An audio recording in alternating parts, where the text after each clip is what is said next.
lên từ mong mong gì to đó rồi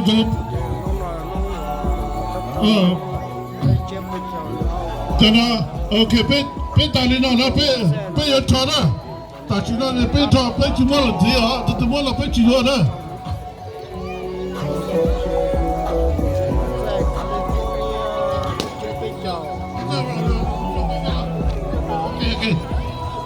từ mong là gì ta nó có nào đó cho nó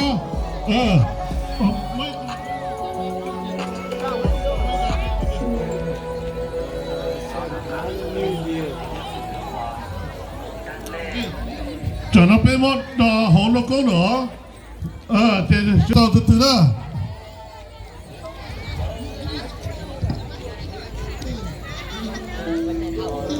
trong đó number chi sủng y bê chua chi sủng y bê chua giờ linh từ number họ chỉ lùng gạo lúa câu nữa nè gạo lúa câu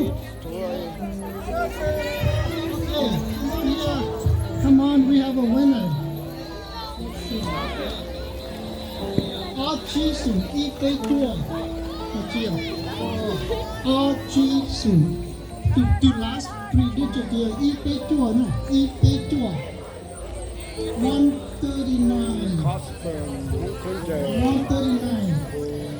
y bê chua thì chỉ mua được cái mồm chỉ mua là để bên một người đó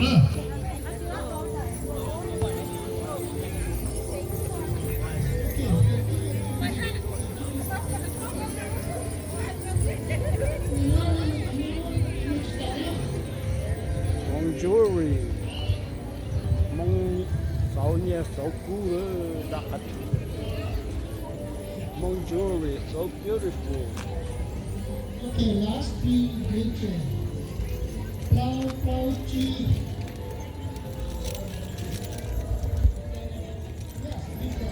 Đi chỗ của nên mua hết trái chả làm.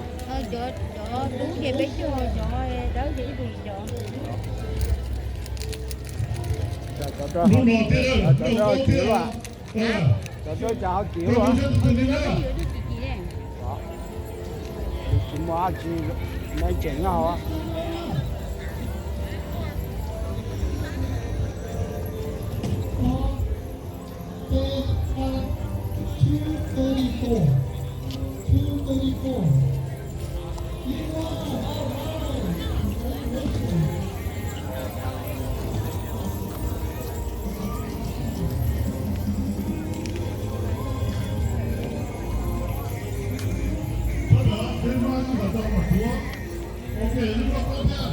Custom men's clothes.